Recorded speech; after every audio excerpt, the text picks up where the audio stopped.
Baby planning कधी करणार आहे? हा सगळ्यात जास्त विचारला जाणारा प्रश्न आहे. तर याचंच उत्तर मी तुम्हाला पुढे देणार आहे. तर चला आता व्हिडिओ स्टार्ट करूया.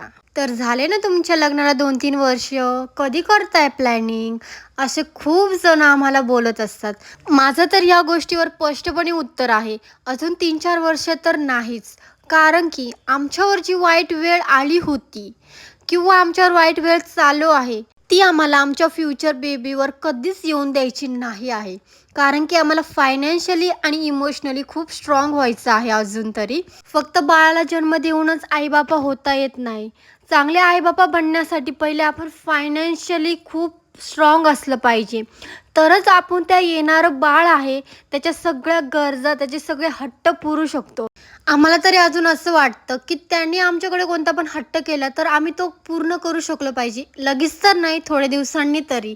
कारण की आपण एवढा दिवस कॉम्प्रोमाईज करत आलेलोच आहोत. मला तरी असं वाटत नाही, की त्यांनी आमच्या दोघांमुळे त्याची लाईफ कॉम्प्रोमाईज करतच जगली पाहिजे आणि आपण पण त्यांना खूप छान लाईफ दिली पाहिजे. आता मला माहिती नाही तुम्हाला याच्यावरून काय वाटेल, चांगलं वाटेल की वाईट वाटेल. तुम्ही बोलत असाल लागली आम्हाला शिकवायला, एवढीशी आहे तरी पण आम्हाला शिकवती. पण मला जे वाटलं मी तुम्हाला सांगितलं, तुमच्यासोबत शेअर केलं. तर तुम्हाला या व्हिडिओमधून काही माझ्या गोष्टी चुकीच्या वाटल्या असतील तर तुम्ही मला प्लीज कमेंट करून सांगा. तर भेटूया नेक्स्ट व्हिडिओमध्ये. तोपर्यंत बाय बाय.